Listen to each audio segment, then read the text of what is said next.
राहुल गांधी हैं कि मानते नहीं, जुबान पर कंट्रोल करना जानते नहीं। नमस्ते, मैं राशिद। कांग्रेस के पूर्व अध्यक्ष राहुल गांधी इन दिनों ब्रिटेन के दौरे पर हैं। अलग अलग जगह, कभी कैम्ब्रिज यूनिवर्सिटी में, कभी किसी और फोरम पर अपना भाषण दे रहे हैं और जितने भाषण दे रहे हैं उतनी ही ज़्यादा उनकी भद्द पिट रही है। जानते हैं क्या हुआ? राहुल गांधी लंदन में हाउस ऑफ पार्लियामेंट के प्रीमाइस में ब्रिटिश सांसदों के साथ में बातचीत कर रहे थे। उन्होंने कहा कि भारतीय संसद में विपक्षी नेताओं के माइक्रोफोन बंद कर दिए जाते हैं, लोकतंत्र का दमन किया जा रहा है। याद है, मैंने पिछले वीडियो में आपको ये बताया था कि पिछले 6 साल में 7 बार ऐसा हुआ है जब विदेशी धरती पर जाकर के राहुल गांधी ने प्रधानमंत्री नरेंद्र मोदी के खिलाफ बात की है या फिर अपने देश की बेइज्जती करने और कराने की कोशिश की है। ब्रिटेन में ऑपोजिशन लेबर पार्टी के भारतीय मूल के सांसद ने ये पूरा फोरम ऑर्गेनाइज कराया था। वीरेंद्र शर्मा उनका नाम है। पार्लियामेंट के ग्रैंड कमेटी रूम में राहुल गांधी के लिए एक प्रोग्राम रखा गया था।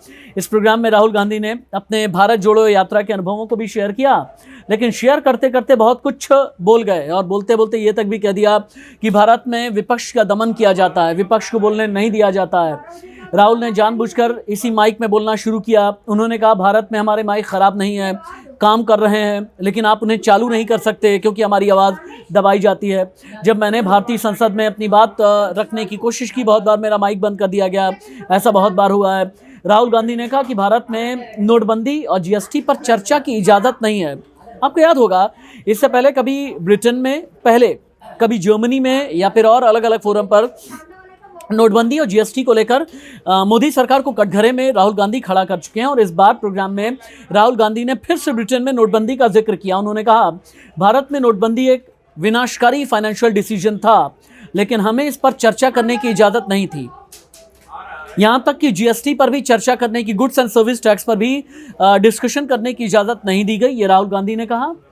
चीनी सैनिकों के भारतीय इलाके में एंट्री करने के मामले में भी चर्चा करने की इजाज़त नहीं दी गई। ऐसे में हमें घुटन महसूस होती है। We use to feel suffocated. इस तरह के शब्दों का इस्तेमाल राहुल गांधी ने ब्रिटेन की सरजमी पर किया। राहुल आगे कहते हैं कि लोकतंत्र एक वैश्विक सार्वजनिक अच्छाई है। भारत काफ़ी बड़ा है। अगर भारत में लोकतंत्र कमज़ोर किया जाता है तो पूरी दुनिया में लोकतंत्र कमज़ोर होगा। भारत का लोकतंत्र अमेरिका और यूरोप के आकार का 3 गुना है। अगर ये लोकतंत्र टूट जाता है तो ये पूरी दुनिया में लोकतंत्र के लिए बहुत बड़ा झटका होगा। और राहुल गांधी इतने में ही नहीं रुके। राहुल गांधी जो हैं, उन्होंने तो यहाँ तक भी कहा कि राष्ट्रीय स्वयंसेवक संघ और भारतीय जनता पार्टी के लोग मिलकर के षड्यंत्र करने में लगे होते हैं। राहुल ने चैथम हाउस में बातचीत के सेशन में भाग लिया। उन्होंने कहा, बीजेपी को लगता है कि वो भारत में हमेशा के लिए सत्ता में बनी रहेगी, लेकिन ऐसा नहीं है। ये कहना कि कांग्रेस का अंत हो गया, ये भी एक बेतुका ख्याल है।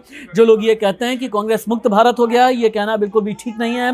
बीजेपी के 10 साल शासन से पहले कांग्रेस 10 साल सत्ता में रही है। अगर आप इसे ठीक से देखें तो आज़ादी से लेकर के अब तक कांग्रेस पार्टी ने ज़्यादा समय तक देश को संभाला है। और आरएसएस के लिए राहुल गांधी ने कहा ब्रिटेन में कि आरएसएस एक सीक्रेट सोसाइटी जैसा है जिसने सारे इंस्टीट्यूशंस पर कब्जा कर लिया है।